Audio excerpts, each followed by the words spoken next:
presión arterial. Siempre me van a ir parando cuando necesite y yo les voy a ir enviando algunas, digamos, folletos o instructivos de lo que yo estoy hablando, porque es un trastorno funcional muy frecuente en la consulta, que es la segunda causa de atención primaria. Entonces, proviene de la palabra dis, que significa malo, y indigestión, o sea, que es la mala digestión. Pero van a ir viendo cómo se va transformando esta definición a lo largo del tiempo. Es un problema no resuelto. ¿Qué pasa? Porque el 10% de los adultos sufre síntomas gastrointestinales crónicos, dentro de los cuales la dispersia funcional ocupa el 7.2%, náusea crónica y vómitos el 0.9%. Entonces, entra dentro de los desórdenes funcionales gastroduodenales, que de acuerdo al consenso de Roma, ustedes saben lo que es consenso, ¿no? ¿Me contás? Un conjunto de expertos en esa rama que se reúnen para nuevas guías, definiciones, guías y tratamientos. No quiere decir, por ejemplo, que se haga siempre en Roma, porque van a ver que el Roma 13 es en Los Ángeles. Entonces, el consenso de Roma 3 definió a la dispersia funcional, que es de lo que vamos a hablar, como síndrome de distrés postprandial y síndrome de dolor epigástrico. Los belching, para decirlo así más fino, digamos, son los eructos, que es la salida audible del aire proveniente del esófago y el estómago hacia la faringe. Estos se dividen en supragástricos y gástricos. El belching supragástrico habitualmente obedece a trastornos emocionales, problemas psiquiátricos. ¿Por qué? Porque se inhibe cuando uno duerme, o sea, en el sueño no está, al hablar, perdón, puede estar en el sueño, pero al hablar, al tener, o sea, ante la distracción. Entonces, se controla con maniobras respiratorias, evitando los caramelos, chicles, no hablar al comer, etc. Y el belching gástrico ya puede obedecer a trastornos fijos, como por ejemplo vólvulos, pero también obedece a problemas emocionales. Hay que diferenciar esto del reflujo, pero he tenido pacientes que no toleran realmente los eructos y están en la consulta con eructos. El gástrico se controla colocando una sondita nasogástrica y también con sedantes. Náusea crónica, vómitos cíclicos e hiperemesis es la inminente necesidad de vomitar. Es algo que no pueden controlar los pacientes. Y rumiación, ¿alguien sabe lo que es rumiación? Es lo que hacen las vacas. Es decir, es el regreso del alimento recientemente ingerido que está en la boca, o sea, que está en el esófago, regresa a la boca, o de los alimentos que ya han sido digeridos y redeglutidos que regresan a la boca. Esto parece medio loco, ¿no? Pero he tenido pacientes en el hospital donde los síntomas que ellos relataban nunca fueron estos de comida, sino que decían que sentían algo que le volvía a la boca. Hicimos la manometría y la pH impedancio en el clínica y lo que tenían era rumiación. O sea que todo esto se ha ido desarrollando últimamente y cada vez con estudios complementarios se va desarrollando más y le podemos dar una pequeña solución a esa gente que realmente, les digo, ese hombre con eructo entró al consultorio y no paraba y no es agradable para ellos. Y entonces uno ya haciendo la pH impedancia, por ejemplo, descartando etiologías reales, orgánicas, se le puede hacer un tratamiento psicológico. Por ejemplo, la terapia cognitiva conductual. Hay sobreposición de todos los trastornos funcionales. Perdón, no estoy loca de que uso dos lentes, pero lo veo de cerca y no tolero los multifocales, así que por ahora tengo que usar los dos. Hay sobreposición, esto es muy nuevito, de una clínica de gastroenterología en hepatología, hay sobreposición entre colon irritable y dispersia funcional, porque es 8 veces más, hay incremento de colon irritable en los pacientes con dispersia funcional. Ese overlap es del 40% de individuos, o sea, la sobreposición. Y se ha visto que durante el seguimiento de los pacientes con colon irritable y dispersia funcional, la enfermedad tiene peor pronóstico. También el paciente que consulta por dispersia puede ser que sea una gastroparesia y ahí ya hay algo orgánico. Entonces, estos miren que reciente, tienen el privilegio de que se apareció en la Digestive Disease Week del año 2023 ahora, yo lo pude hacer online. Y establece que cuando uno tiene un paciente con gastroparesia, no solo tiene náusea y vómito, saciedad precoz o plenitud postprandial, sino que ahora se suma el dolor, la hinchazón y la distensión. Entonces son muy similares a los síntomas de la dispersia. Por eso es que la dispersia ha ido sufriendo cambios en su definición a lo largo del tiempo. Juro que no había nacido en el año 1952 y Marcelo Royer definió a la dispersia como síndrome hipoesténico e hiperesténico. En el 85, en la American College of Physicians, la definió a la dispersia como la molestia epigástrica sin alteración del ritmo intestinal. Colin Jones habló de dispersia en el 88 como dolor en mi abdomen superior retroesternal. Ahora, por ejemplo, cuando yo estoy haciendo OSDE virtual, o sea, aparece dispersia, pero también aparece un ítem para poder pedir los estudios que se llama dolor en abdomen. Cuando uno pone dolor abdominal, solamente aparece dolor en cuadrante superior, porque es lo que mayor incidencia tiene, que es la dispersia. Buenas noches. Y es así que en el año 1990 aparece el primer consenso, como decía el compañero. ¿Cómo es tu nombre en el definido consenso? ¿Cómo te llamas? Jorge. Jorge nos dijo lo que era un consenso y aparece el Roma 1, donde define a la dispersia como dolor o molestia en el abdomen superior. El Roma 2 también dolor o molestia en abdomen superior, pero ya acá le ponen un plazo, es decir, que dure 12 semanas o que haya aparecido dentro de las 12 semanas, en los 12 meses previos a la consulta, episódico o persistente. En el año 2002, Wingate, en Tailandia, definió a la dispersia como la dismotilidad gastrointestinal. Y en el año 2004, TAC presenta la dispersia como de etiología postinfecciosa, o sea, que todo lo que tratamos es definir a la dispersia para darle tranquilidad al paciente, pero van a ver que en general es todavía difícil. Y así es que en el año 2006 aparece el consenso de Roma 3 de Los Ángeles, donde divide a la dispersia en síndrome de distrés postprandial, que anteriormente era el tipo dismotilidad, y síndrome de dolor epigástrico, que era la dispersia no ulcerosa. Entonces, decimos que, ¿qué es lo que es? Ahora hay un Roma 4, pero no ha cambiado en cuanto a la definición de dispersia.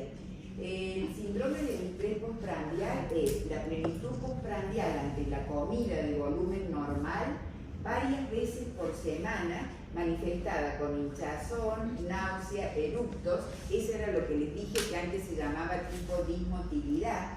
Síndrome de dolor epigástrico, que es el dolor o ardor epigastrio moderado, una vez por semana, intermitente, no generalizado, y que no se alivia con la defecación, para ya compararlo con el colon irritable o eliminación de gases.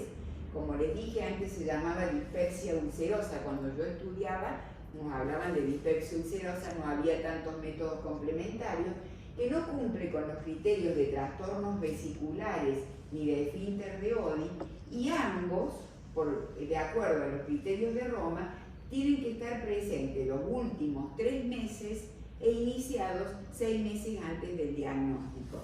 Esto va a ser a lo largo de toda la presentación. Es importante que lo conserven y que lo puedan memorizar. En general, la dispepsia se clasifica en no investigada, sí. Una consulta, ¿por qué los ROMA son tan taxativos en 6 meses, 3, 12? Porque es importante el tiempo, porque van a ver cómo los pacientes confunden, ni ellos saben. Después en la práctica no te vas a acordar de 6 meses, 3 meses, nada. Pero en realidad ellos, para poder orientarnos un poco, no te digo que en el año 2023 ya comparan, dicen que es gastroparesia, o sea que son taxativos para poder orientarnos a los mismos médicos, pero en la práctica diaria es muy difícil. Entonces, pero ahora, a medida que va pasando la clase, te vas a dar cuenta que es muy importante la parte emocional en todo esto. Pero sí hay una dispepsia que es orgánica, que ya voy a dar cuáles son las causas. Entonces, la funcional, que es a la que nos referimos, o sea, esencial o no ulcerosa, en síndrome de distrés postprandial y síndrome de dolor epigástrico.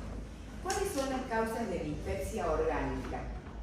La dispepsia orgánica, por eso coincido contigo, tiene causas que han sido divididas en frecuentes, porque por ejemplo el paciente dice me hincho, pero uno le hace la endoscopia y tiene una úlcera duodenal, úlcera gástrica, esofagitis erosiva, cáncer gástrico y cáncer esofágico. Y cuando veamos los métodos por los cuales vamos a llegar a la conclusión de que es una dispepsia orgánica, van a ver qué baja incidencia hay de cáncer gástrico y cáncer esofágico.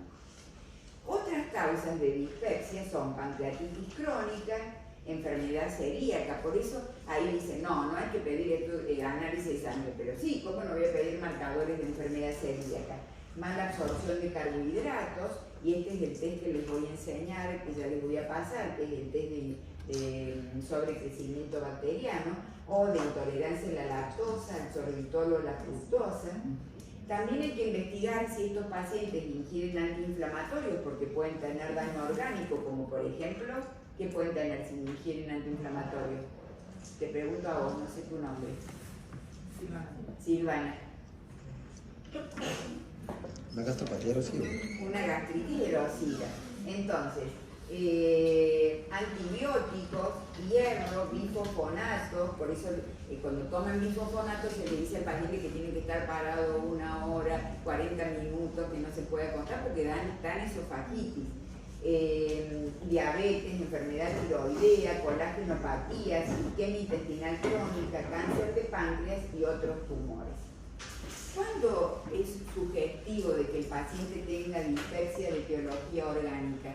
Cuando la edad es más de 35 años. Todo esto coincido contigo de que es muy exigente y no es tan así exacto, porque si un chico tiene 12 años puede tener dispepsia, pero para pensar en algo orgánico hay que tener más de 35 años de acuerdo a Roma. Anorexia no selectiva, pérdida de peso, y acá es muy importante porque en la tercera edad, o sea, a partir de los 60 años, un paciente que tiene dispepsia crónica va a tener pérdida de peso, entonces ya en la tercera edad no es un síntoma de alarma la pérdida de peso, ¿ven? Como todo es maleable. Disfagia o dinofagia, vómitos, anemia, por eso hay que pedir estudios, sangre oculta en materia fecal, ictericia, falla de tratamientos previos, melena, hematemesis, que los síntomas hayan progresado rápidamente, menos de 3 meses, o una historia familiar de cáncer. Por eso los trastornos funcionales no son nada fáciles. Yo antes hacía nada más que endoscopia y quería ver eso, pero ahora que me estoy dedicando un poco más a la parte funcional, es complicada, pero es el porcentaje, como les dije al comienzo, el 10% de los pacientes tienen trastornos funcionales.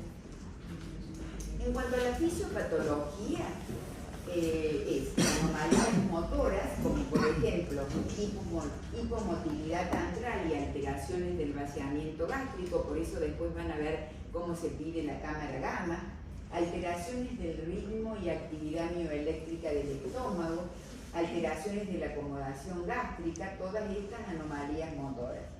Disfunción visceral sensorial, o sea, hipersensibilidad a la distensión visceral, hipersensibilidad a estímulos diferentes de la distensión, que ya lo van a ver en otra diapositiva, y procesos de estímulos por el sistema nervioso central. Y el síndrome de disfunción somatovisceral, que está relacionado con carga alostática. ¿Alguien sabe lo que es alostasis? Bueno, alostasis es la capacidad del sistema nervioso central de adaptarse mediante cambios neuroplásticos. Puedo decir así, por ejemplo, yo sé que comí o tomé y que eso me va a hinchar, entonces eso hace que mi sistema nervioso central se adapte a esos cambios y no me asuste y piense que tenga algo malo, pero los pacientes con dispersia tienen alteración de eso, que se llama carga alostática, ¿sí? Entonces, vieron que ahora está de moda el segundo cerebro. Dios mío, todos hablan del segundo cerebro que está en el aparato digestivo. Entonces, es muy importante la modulación que ejerce el sistema nervioso central, y son pacientes que tienen ansiedad, estrés, y por eso van a tener hipersensibilidad visceral. ¿A qué? Al ácido, a la distensión de la pared. Involucra a muchos pacientes con reflujo, que puede ser ácido o por sales biliares, inflamación gástrica provocada por bacterias como el Helicobacter pylori, que no siempre es el asesino, inflamación duodenal para el ácido, bacterias, virus, alergias, y esto es importante porque van a ver que en la dismotilidad, por ejemplo, alteración o disminución de la acomodación fúngica. Ya la semana pasada, en la primera, vieron la anatomía, o sea, el fundus gástrico, anormal distribución del contenido gástrico, retardo en el vaciamiento gástrico, anormal actividad mioeléctrica, sobredistensión del antro y dismotilidad intestinal. Esto es un estudio que se hizo, después en todo caso, para que si no quieren sacar apuntes, yo les dejo la clase. En cuanto al diagnóstico, tienen que entender todos que la dispersia no es gastritis, no es aerofagia, no es síndrome de intestino irritable, no es enfermedad por reflujo, ni patología biliar, ni infección por Helicobacter pylori. Me llegan a la consulta un gran porcentaje de chicas y hombres también que dicen: doctora, le muestro la foto de cómo estoy hinchada, y es cierto. Ellas están hinchadas, pero bueno, no tienen patología orgánica, tienen dispersia, que después vamos a ver cómo llegamos a ese diagnóstico. Siempre hay que tener en cuenta la edad, signos o síntomas de alarma, que ya se los planteé, y la facilidad que tengan de acceso a la investigación. Acá en Argentina, no sé, vos que sos argentina, no es lo mismo tener dispersia en Capital Federal que tenerla en Benavides, que está a 40 kilómetros, no se crean que muy lejos, o tenerla en Santa Rosa de Calamuchita, que está a 760 kilómetros, porque la gente dice: yo me hincho, pero me tomo un té de yuyo y estoy bien. Entonces dejan y no avanzan en su enfermedad, ¿entienden? Acá vos estás dispersa y te sacas una foto, vas al hospital y te empiezan a estudiar por todos lados. Entonces eso quiere decir facilidad de acceso a la investigación. Los pilares básicos de esto son la anamnesis, y cansan, porque cansan escucharlos. Yo, o sea, los dejo hablar un rato y después trato de pararlos para orientarlos, porque si no, no pueden. Me vuelvo loca en el segundo paciente, ya estoy medio loca, pero bueno.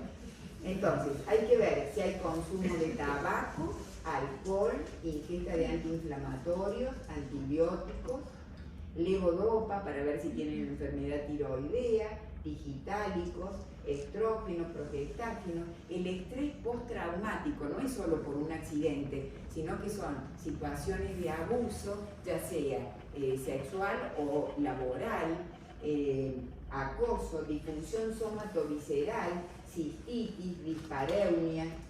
Todos saben que es todo esto que estoy diciendo, si no me paran. Alteraciones del sueño, fibromialgia y fatiga crónica. En el examen físico van a ver los signos carenciales, pérdida de peso, no es lo mismo revisar a un paciente con ascitis y decirle que tiene dispersia, porque no es así. Entonces, visceromegalia, masa o ascitis. Entonces, para entenderlos un poco a los pacientes, estos señores que a vos no te gustan, a mí tampoco, hicieron definición de lo que es el dolor. Este es Roma 2, o sea, el segundo consenso. ¿Qué es dolor para los pacientes? Tengo dolor abdominal. Y miren cómo los define: sensación subjetiva, desagradable, de daño a los tejidos, o sea, tienen miedo de ese dolor. Molestia es saciedad precoz, plenitud, distensión, náusea. Saciedad precoz, ¿qué quiere decir? El estómago está ocupado en forma inmediata sin relación con la cantidad que comimos. Plenitud es la sensación de que los alimentos permanecen en el estómago. Porque ¿viste? La gente dice, me duele el estómago, y por ahí es el intestino, pero ellos no van a... o sea, no es que no sepan ni que sean ignorantes, sino que para ellos es del estómago. Entonces, sensación de permanencia de alimentos, que muchos dicen, tengo una digestión lenta, me dura de 6 a 7 horas. Distensión es la sensación de tensión en el abdomen, y la náusea es la necesidad de vomitar. Esto es de Gadea, que es de Mar del Plata, en el consenso de dispersia funcional de la Argentina. Hay un grupo de acá en la Argentina que se llama CIDEMO, que es el grupo de motilidad, y ellos hacen consensos, se reuniones, y van a ver, acá está el club de estómago, el club de la motilidad, hay muchos clubes. Entonces, pero hay un señor que es Nicholas Talley de Minnesota, que hizo un cuestionario que se llama de Holstein County, que es para determinar cuáles son las consultas más frecuentes de los pacientes con dispersia. Por ejemplo, saciedad precoz, 47%, epigastralgia, 51%, miren qué alto, náuseas y vómitos, 21%, y superposición de todos ellos, 17%. Y entonces seguimos con lo mismo, que entra dentro de las disfunciones.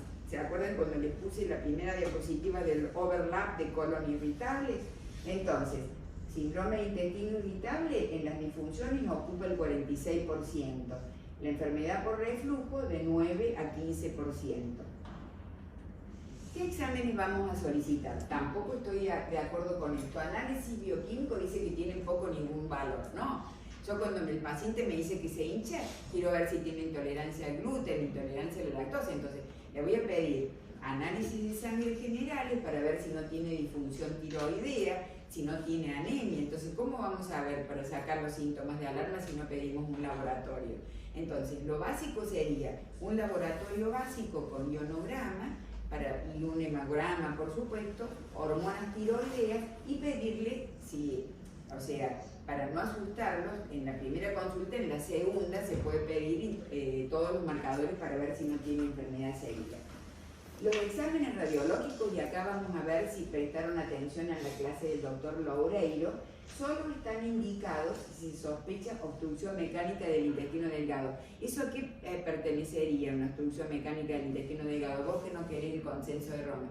No, una urida en un paciente posquirúrgico. O una enfermedad de Crohn. Un Crohn. Una enfermedad de Crohn, entonces que después ahí ya le harás otros estudios. Pero yo creo que hay que pedir la seriedad cuando se requiere. Y en la ecografía dice que no la recomiendan de rutina. Vamos, si el paciente no está colecistectomizado, ustedes si vienen por dispersia no le van a pedir una ecografía abdominal, por favor. Le ponen factor AG, es lo básico, y entonces va a tener menos meteorismo y van a ver bien los órganos. Yo de tantos años ya que estoy haciendo ahora. En cambio, el gol estándar, y es cierto, es la endoscopía. Y yo defiendo porque soy endoscopista de alma. ¿En quién se pide? En los mayores de 45 años, cuando tienen signos o síntomas de alarma, cuando han aparecido nuevos síntomas, enfermedad sistémica. Tampoco estoy de acuerdo con la edad, me parece que se pide antes también. Persistencia de sintomatología, reaparición de síntomas luego del tratamiento, en una dispersia no investigada, en esos que reciben AINES, porque te pregunté a vos, va a haber esofagitis erosiva, o los derivados que te manda un médico para la evaluación, entonces hay que pedir la endoscopia. American College estableció, para ver a quién se le pide la endoscopia, que en los pacientes con dispepsia de más de 55 años con síntomas de alarma, siempre hay que pedir endoscopia. Pero cuando la edad es menos de 55 años y no tienen síntomas de alarma, hay que ver la prevalencia del Helicobacter pylori en el país a donde estamos trabajando. En Argentina es alta. Esta mañana las chicas que están en mi hospital vieron que no hay un trabajo que diga cuánta incidencia tenemos de Helicobacter pylori, pero es más del 29%. Entonces, es más del 10%. Si es menor, hay que empezar con inhibidores de la bomba de protones. Si no mejora, se hace el test para el Helicobacter pylori, se lo trata, y si no mejora, la endoscopia. Yo soy más expeditiva, pido más rápido, pero bueno, esto es lo que dice la American College. Si la incidencia de Helicobacter pylori es más o igual al 10%, se hace el test para el Helicobacter pylori, se lo trata, y si no mejora, se dan inhibidores de la bomba de protones, y si no mejora, se pide la endoscopia. Entonces, ante la endoscopia, ¿cuáles son los hallazgos endoscópicos más frecuentes? En un trabajo de la McMaster University de Ontario, Canadá, allí está la doctora Verdú, que es argentina, establecieron cuáles son los hallazgos endoscópicos más frecuentes. Entonces, ¿qué hacen? Si no se utilizan los criterios de Roma para definir dispepsia, o sea, como en general a él no le gusta, no los va a usar, la incidencia de endoscopía normal es de 72.5%, esofagitis erosiva 20, esófago de Barrett 1.1, cáncer es bajo 0.4 y úlcera péptica 6. Pero si utilizamos los criterios de Roma, el 82% de las endoscopías son normales. Esofagitis erosiva 6%, miren cómo bajó de 20 a 6, esófago de Barrett 0,8 menos, cáncer esofágico gástrico 0,2 y úlcera péptica 11, o sea que aumenta la úlcera péptica y baja la esofagitis erosiva. En los países orientales, 85.8% de endoscopías son normales, esofagitis erosiva 2.7, esófago de Barrett 0,3, cáncer esofágico gástrico 0,2 y úlcera péptica 11. En los países occidentales, normal 67.2, esofagitis erosiva 25, esófago de Barrett 1.5, cáncer esofágico gástrico 0.3 y úlcera péptica 6. Este mismo trabajo se hace en el Health Science de Ontario también, se hace un metaanálisis y se ve que esofagitis erosiva y úlcera péptica son los de mayor incidencia. Enfermedad maligna rara, 0,5%. Me voy a sentar, chicos. Perdón.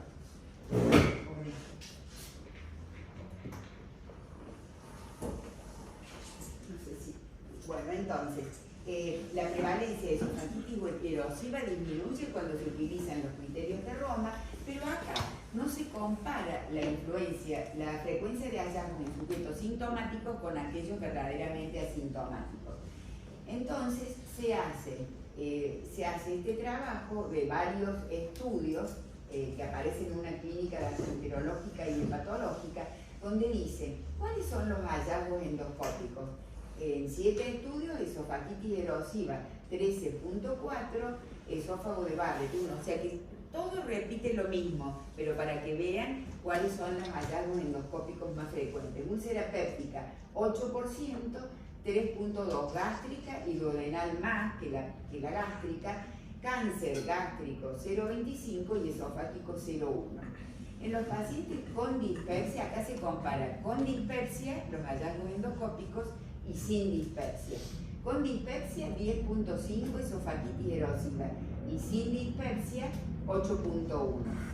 Esófago de Barrett 1 con dispepsia a 0.4, úlcera péptica 7.6 contra 7.9, úlcera gástrica 2 contra 1.4 en los sin dispepsia y duodenal más todavía que el anterior 4.2 contra 1.5 en los que no tienen dispepsia. O sea que sirve pedir endoscopia en los pacientes con dispepsia. Cáncer gástrico 0,4 contra 0,3 y sin hallazgos significativos 23,6, por lo menos para dejarlo tranquilo al paciente, contra 17,5. ¿Se entiende eso que quiere decir esto, no? O más o menos. ¿Entienden? Sí, ¿no? Bueno, entonces, ¿qué estudios funcionales vamos a pedir? Y acá yo les voy a pasar para que vean el Varostat, vayan pasándoselo, y uno me dijo para mostrárselos, se van pasando esto y el SIBO, ¿sí? Vayan pasándoselo si quieren, porque son los estudios complementarios con los que contamos acá, algunos son experimentales acá. Bueno, la cámara gamma con tecnesio 99 o carbono 13 ácido octanoico es para medir el vaciamiento gástrico. Este estudio dura 2 a 4 horas, acá se hace en el Instituto Argentino de Diagnóstico, es lo que yo pregunté, es una cámara gamma, la cual se le da comida en estado líquido, o sea líquido, semisólido y sólido, y se lo marca con trazadores radioactivos. Entonces se va a usar para la gastroparesia, para los diabéticos, para la hiperemesis, y este estudio da negativo para la dispepsia, por eso es muy importante. La ecografía gástrica, ustedes dirán, ¿una ecografía cómo va a servir para ver algo funcional? Bueno, ¿por qué? Porque se da con comida de prueba.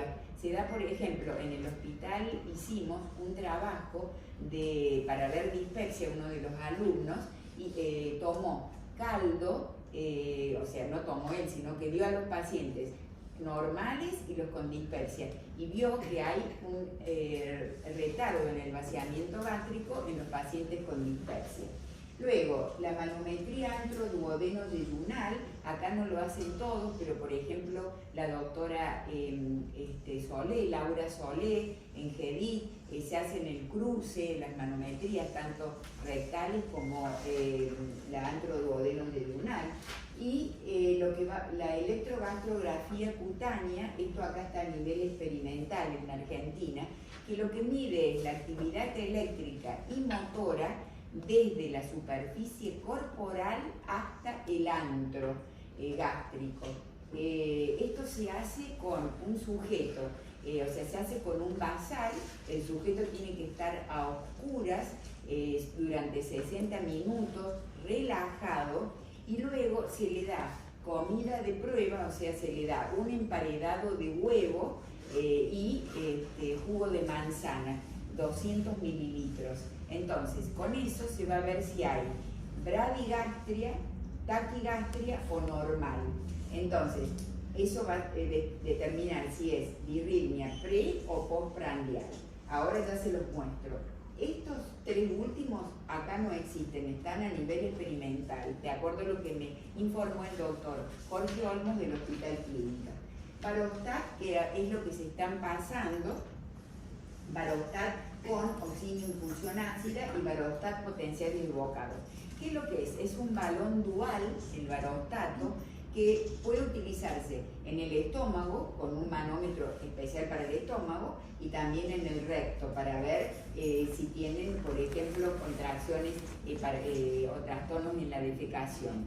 Esto utiliza un baloncito que es así, que se insufla cuando está en el estómago, se coloca con sonda nasogástrica, se insufla, y el paciente, cuando le dan aumento de presiones, aprieta en un aparatito, o sea, como si fuese este teclado, y ahí dice qué es lo que siente.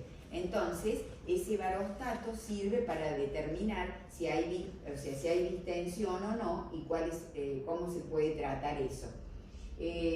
Vayan pasándoselo para ir leyendo. Hay una parte que es el SIBO, que es lo que hago y se los voy a explicar bien. Entonces, esto es un trazado de la electrogastrografía cutánea, que les digo que acá no lo tenemos en Argentina, o que yo sepa, no sé si alguno conoce que hay algún equipo, pero el centro de mayor importancia en motilidad está en el Hospital de Clínicas, en Gedi también, y no lo tienen. Entonces, va a ver, este trazado es para bradigastria y este trazado es para taquigastria. Es un estudio simple, no invasivo, esto es de la BBW del año 2022, y directo, pero tiene algunas complicaciones que los electrodos a menudo pierden la localización del estómago, ¿ven?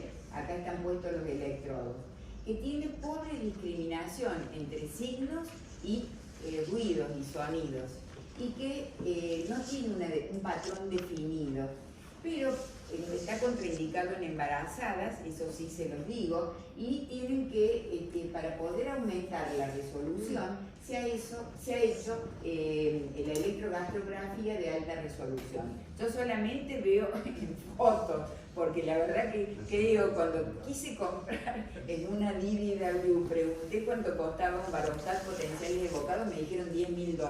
Ni loca, nadie me lo va a pedir y ninguna prepaga ni obra social se la va a pagar.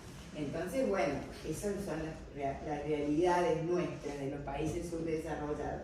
Bueno, este es el equipo de Barostat, este es un barostato, este es el baloncito que se coloca en el estómago y se insufla con aire y el paciente dice, ahí siento.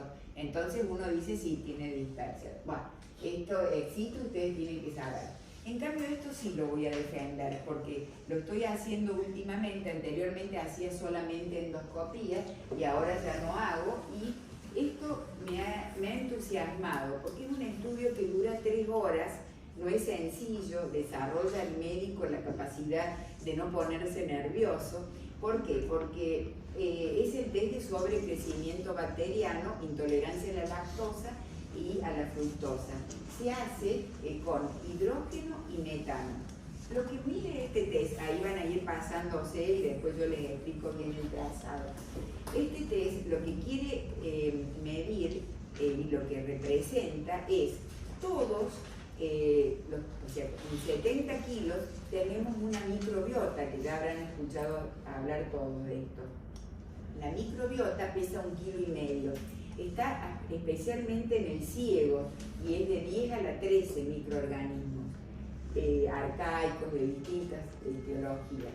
No es que se transmiten por infección ni como el Helicobacter pylori, son totalmente distintos. Entonces, una explicación es que haya una traslocación de esa microbiota del intestino grueso al intestino delgado y explique los síntomas de dispersia. Entonces, ¿cómo se hace? Con un ayuno de 12 horas y una preparación dietética, o sea, el individuo tiene que no comer, o sea, en la dieta no puede, o sea, tiene que evitar poroto, garbanzo, todas las legumbres, evitar las verduras de hojas y evitar los cereales. Entonces, también no puede haberse hecho una endoscopía durante un mes antes, porque si no limpia toda la flora, ¿sí? Un mes antes no endoscopía. No tienen que haber recibido antibióticos ni haber sufrido una gastroenteritis infecciosa en la semana previa al procedimiento. Entonces, el paciente llega en ayunas, ¿sí? Y se le va a hacer soplar, van a ver que lo que le mandé, hay un aparatito, ese es el aparato en el cual van a soplar, es como el que se mide la alcoholemia, es muy parecido.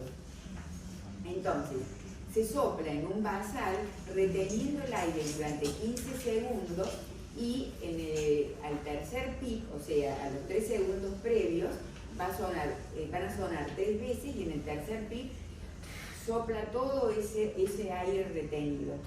El basal normal es entre 0 a 10, pero pueden tener 220, 20, etc. Entonces, se dice que es positivo cuando aumenta del basal a más de 20 partes por millón. Cuando terminan de hacer ese soplido basal, se van a enjuagar la boca con agua, con un cepillo, sin pasta dental, porque tiene alcohol y puede dar falsos resultados. No tienen que tocar tampoco el aparato porque se destruye con el alcohol. Y se le va a dar, después que se lavaron la boca, se les da de tomar solución de agua, 400 centímetros cúbicos y 10 mililitros de lactulosa. Si es para sobrecrecimiento bacteriano, para la lactosa se da 25 gramos y para la fructosa también. Y se hace luego la medición cada 20 minutos. O sea, cuando el paciente devuelve el vaso vacío, cada 20 minutos lo llamamos para que sople. Y se considera positivo cuando ha aumentado más de 20 partes por millón. Se hace con hidrógeno y con metano. Entonces, ¿tienen alguna duda en lo que conté? Pero es así, ese es el test de sobrecrecimiento bacteriano. ¿Por qué se hace esto? Porque se ha visto que no solamente para la dispepsia, sino para otros trastornos como la diarrea crónica, por ejemplo, o un divertículo de intestino delgado, se puede hacer el tratamiento. Y se ha visto que con 400 miligramos 3 veces por día durante 2 semanas de rifaximina, yo no uso esa dosis, uso 550 durante 10 días, 2 veces por día, y después 550 10 días más para que cumplan los 20 días. Logra un adecuado alivio de los síntomas, como son belchis, plenitud postprandial, y acá siempre nos tratan mal, pero no es verdad que haya más diferencia más marcada en las mujeres. Lo que pasa es que las mujeres van más a hacerse el estudio. Eso es verdad, yo les digo por la experiencia, las mujeres somos más conscientes de esto. Y puede ayudar a un colon irritable, entonces no quiere decir que después no reincidan en los síntomas, pero por lo menos lo intentamos.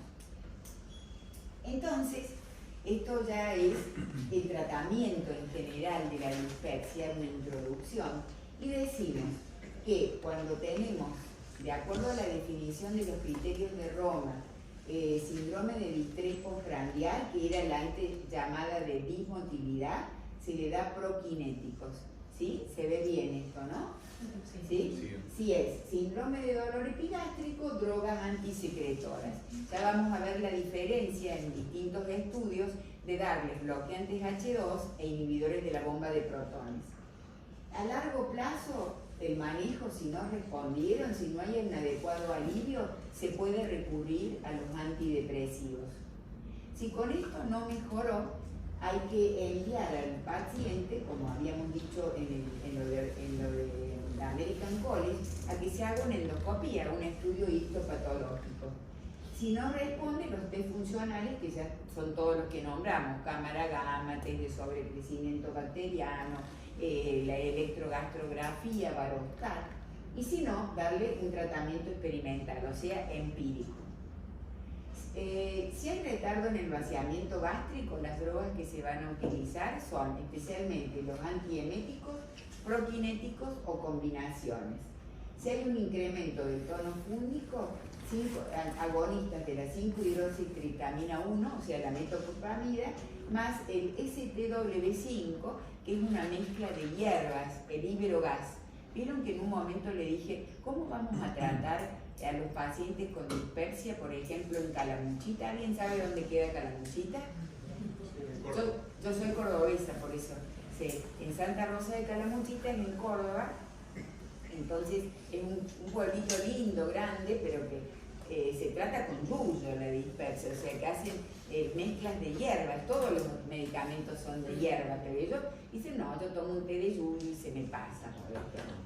O sus combinaciones. Si es por hipersensibilidad, se da antidepresivos o combinaciones con ansiolíticos, y si es por inflamación de la mucosa duodenal o por aumento de la permeabilidad, se da antihistamínicos, bloqueante H2 y son combinaciones. Bueno, entonces, en realidad, chicos, la dispepsia tiene como desafío el tratamiento. ¿Por qué? Porque los pacientes ahora están sobreinformados. No hay uno que no llegue y me dice, me tengo que hacer el SIBO. No sé quién lo hizo viral. Una me dijo, no, lo que pasa es que se hizo viral. Y sí, entonces ya el SIBO los va a curar a todos. No, es mentira, no es así. Tienen colon irritable. Ayer me llegó una paciente de 32 años que ya me dice la secretaria, está mal, está descompuesta. ¿Qué era? Tenía cefalea. cefalea, ya se había hecho un test de sobrecrecimiento y ahora le tocaba el de intolerancia a la lactosa. Le había dado negativo, yo dije, le va a dar negativo, por supuesto que le dio negativo, tenía un colon irritable probablemente, pero nadie dio para saber eso. Entonces, algo que nos ayude a relajarlos, a tranquilizarlos, también es útil siempre. El tratamiento empírico, como estaba puesto ahí, es una actitud cuestionada, pero hay que hacerlo para aliviarle los síntomas. No, por ejemplo, si tienen anemia no le van a decir, bueno, tómese civitarpril y ya está. No, ahí investigar. Y hay otras opciones terapéuticas de las que vamos a hablar. La dieta dice que no hay estudios que lo sustenten, pero yo creo que las nutricionistas tienen que vivir de algo. Tampoco tratar a las nutricionistas a los pacientes médicos. Llega una y me dice, la nutricionista me dijo que usted me había dado el tratamiento, que está bien, pero como yo tengo de nuevo síntomas, me dio otro, que tengo que hacer otro más. ¿A usted le parece que tengo que hacer 3? Yo le digo, Dios mío. Y encima la nutricionista no firma el antibiótico, que no importa porque no se absorbe la rifaximina, pero no podés darle 3 tratamientos. Ya está, no tiene sobrecrecimiento bacteriano. Entonces, no es por crítica, es porque nos tenemos que apoyar en los nutricionistas, es muy importante, pero tampoco ellas pueden medicar, lo tenemos que hacer nosotros. Entonces, evitar sí esto, el tabaco, el alcohol, los antiinflamatorios y hacer una listita de los alimentos no tolerados. Yo ya ahí le digo, no, tienen que ir a la nutricionista porque la consulta se me tarda 2 horas. ¿No? Comer despacio, masticar 25 veces, les digo yo, que me enseñaron y para que mastiquen 10, cuando yo hacía en la época que ustedes están haciendo, el doctor Cosen decía, no, tienen que masticar 25 veces. ¿Quién va a masticar? Bueno, ingesta frecuente, de poco volumen, evitar las grasas que retardan el vaciamiento gástrico. Y este señor Pese, por esto del CADET, si pueden háganlo al curso del CADET, que es espectacular, el club de estómago. El doctor Aguali es el presidente, que les da el coordinador del estómago. Entonces, este doctor Pese en el año 2020 estableció que, ven esto que dice el segundo cerebro, el aparato digestivo. Entonces, los pacientes con dispersia tienen hiperalgesia e hipervigilancia. Están ahí, me saco la foto porque yo me muero. Entonces, hipersensibilidad visceral, van a tener sobredistensión, quimosensibilización a cualquier cosa que coman y alteración en la carga hormónica.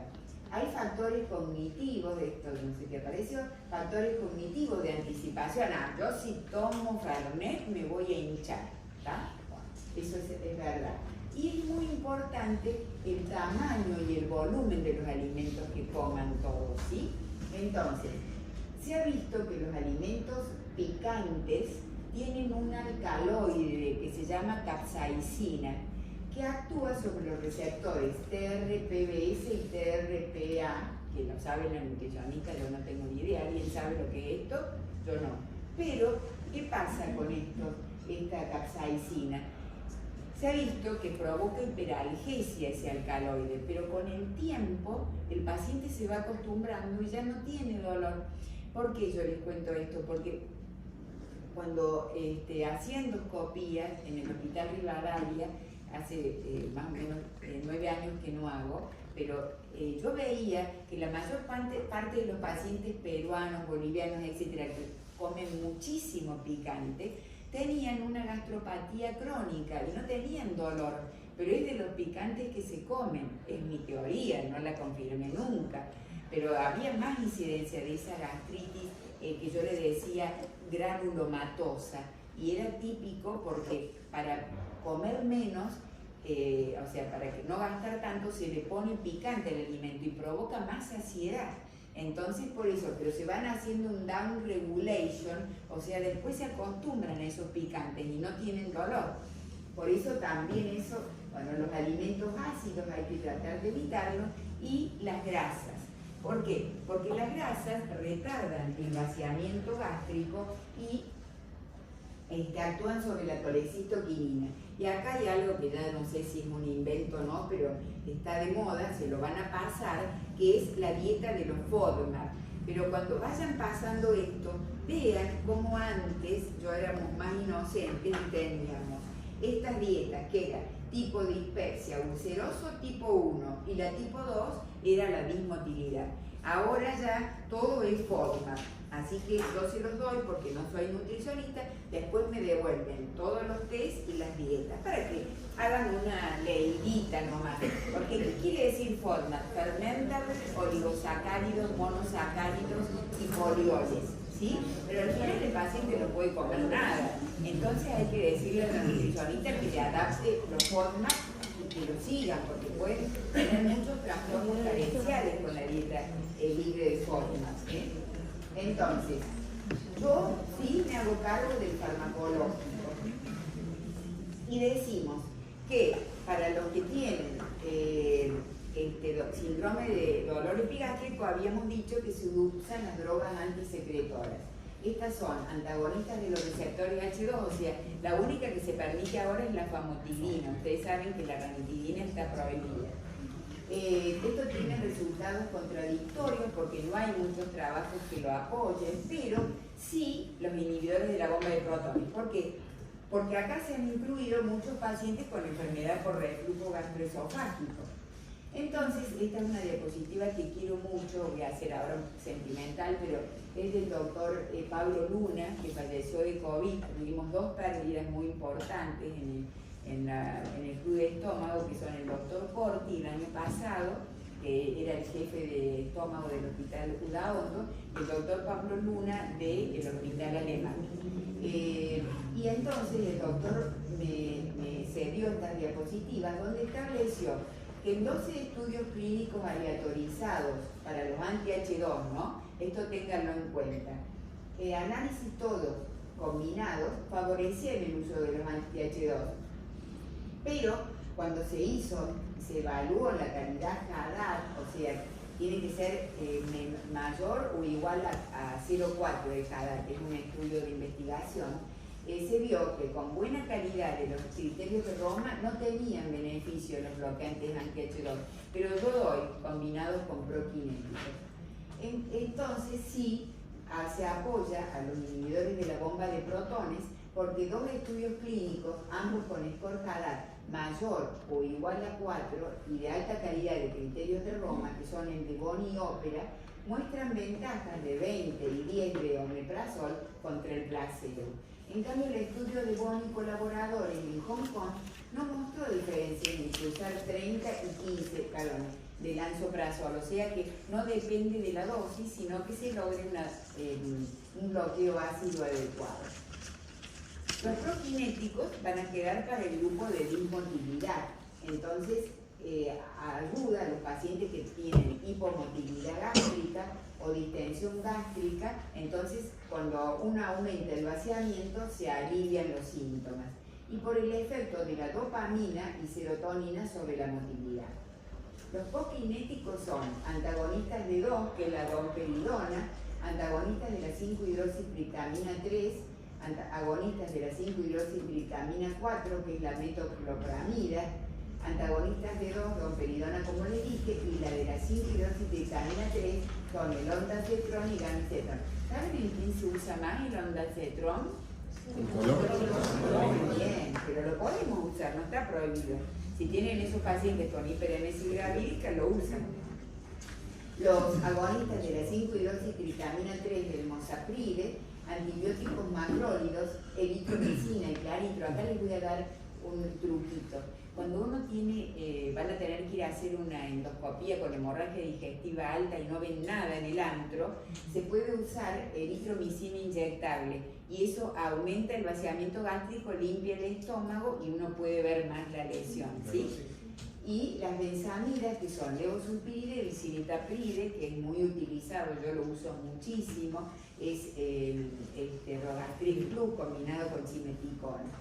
En cuanto a los prokinéticos, se ha visto, acá también se van a desilusionar, porque en 14 estudios clínicos aleatorizados, usando cisapride, que está prohibido, pero pónganle que sea el mosapride o el cimetapride y domperidona, agrupados por Esforcadat, son de buena calidad, no mostraron ventajas contra el placebo, y los trabajos que cumplieron con algún criterio de Roma tampoco mostraron ventaja de los prokinéticos, pero yo acepto de que son de mucha utilidad. Entonces, hay otras opciones, como por ejemplo los moduladores de la acomodación gástrica que están a nivel experimental, como nitratos, clonidina, buspirona, sumatriptán, esa de las hierbas que le dije de Santa Rosa de Calamuchita, pero esto es de la vida, STW5, Iberogás, mezcla de 9 hierbas. También en Estados Unidos hay indios, así que no los tenemos solamente nosotros, sino que en todos lados, ¿no es cierto? Entonces, agonistas, quiero decir por los bullion, yo amo las hierbas y les cuento que la doctora Solé, ya les conté a las chicas esta mañana, que hace motilidad, hizo un curso de té, porque los té son fabulosos, hay para cada cosa. Yo no entiendo nada, sé por ejemplo el que provoca sueño, etc. No tengo idea, pero hay cursos de té para la parte de motilidad. Entonces, no específicamente, pero si uno hace curso de té sabe qué se les puede dar. Agonistas de los receptores opioides, o sea, moduladores de la apreciación visceral como feotoxina, simadolina, análogos sintéticos de la somatostatina como la opioides, moduladores de la colecitoquina. ¿Se acuerdan que les dije que hay que actuar sobre evitar los ácidos grasos que actúan sobre estos son moduladores, la deslocilumide, todos a nivel experimental. El dextrometorfano, antagonistas de la neurocinina, tal de tanto, y sí, estos sí, antidepresivos y ansiolíticos. Y la hipnoterapia acá en Buenos Aires, del doctor Luis María Augusto Fernández, que tiene un centro muy grande de SIBO, de sobrecrecimiento bacteriano con hidrógeno y metano, practica hipnosis, ¿sí? También se puede hacer acupuntura, se recurre a lo que se puede, terapia cognitiva conductual, lo que sea. Y entonces acá tengan en cuenta que en la dispersia el asesino no es siempre el Helicobacter pylori, pero ahora van a ver que qué resultados tiene la erradicación del Helicobacter pylori. En 11 estudios clínicos aleatorizados, con diferencia menos importante entre los trabajos de buena y mala calidad, todos utilizando los criterios de Roma, se ha visto que se necesita tratar, y esto es muy importante, a 15 pacientes para lograr curar a uno, o sea que tiene un efecto positivo leve, pero ese uno es importante para nosotros para que se quede el paciente tranquilo. Entonces, esto se revisó por Cochrane y se vio que el número necesario a tratar es 14 pacientes y se concluye que la erradicación del Helicobacter pylori en la dispepsia funcional tiene un efecto modesto pero estadísticamente significativo, es costo efectivo. Las recomendaciones, y ya vamos terminando, así los veo cansaditos, es que en la dispepsia tipo dolor epigástrico siempre inicien con inhibidores de la bomba de protones. En el tipo de estrés postprandial con prokinéticos hay que hacer tratamientos intermitentes 2 a 4 semanas y las drogas antisecretoras y los prokinéticos son de primera línea. Cuando fracasan, los antidepresivos. Estos se los llevan a su casa. Hay que comprometer al paciente en la propia terapéutica, o sea, darle tranquilidad. Hay chicas, el otro día hice una niña de 19 años que le dio positivo y el padre me entró, ¿qué come? Es todo un problema familiar porque se angustian mucho, es una patología, pero bueno, les molesta. Entonces, tranquilizarlos, saber que no tienen nada, hacerle los estudios necesarios para descartar patología orgánica, pero sí hay que limitar los estudios invasivos porque muchas veces se asustan con ellos, pero muchas veces al hacerlo se quedan tranquilos y no tienen nada. Averiguar cuál es el síntoma más molesto y empezar por ese, y hay que considerar con el paciente consensual un tratamiento psicológico. No hay un tratamiento etiológico ni curativo de la dispepsia. No hay un tratamiento sintomático universalmente útil los actuales tienen eficacia limitada, pero hemos aumentado ya, hacer el SIBO y el darle rifaximina, da un poquito más de tranquilidad. Y el objetivo es ayudar al paciente a aceptar sus síntomas y en la medida de lo posible mejorarlos. Esto es lo que piensa la doctora Giulioni, compártanlo o no, porque muchos de mis colegas comenzaron haciendo endoscopía y consulta gastroenterológica, pero dijeron no, la verdad me voy al tubo directamente, porque empiezan que la ropa no me prende, me hincho, me dan el asiento como embarazada, ¿qué es esto? Nunca estuve tan pesado. Bueno, entonces se quedaron haciendo endoscopía. Pero yo creo que el porcentaje de gastropatía crónica, incluyendo a los adolescentes, en la Argentina es del 33%, y si le aumentamos el Helicobacter puede llegar al 74%. Entonces, yo no consigo de que hay que hacer endoscopía solamente a los pacientes de 45 años. Hoy lo conté esta mañana, de que tuve una niña que tenía dispersia, dolor epigástrico, que podría haber sido una dispersia tipo dolor epigástrico. Para no invadirla le hice la seriada y tenía una gastritis erosiva en la seriada que el doctor Loureiro la semana pasada les explicó cómo se veía, ¿se acuerdan? Entonces, tuve que terminar haciendo la endoscopía, por eso.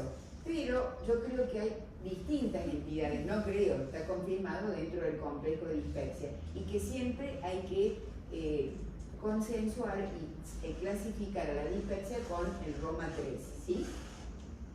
Podemos ver un caso ahora muy sencillo de una paciente de 39 años que se presentó con dolor epigástrico de varios años de evolución. Es muy frecuente en el consultorio. Mire, doctora, toda mi vida tuve esto, pero ya no aguanto más, quiero ver si no tengo algo. Bueno, está muy bien, con dolor leve y moderado. Siempre hay que dejarlos hablar, porque hasta los niños tienen dispersia.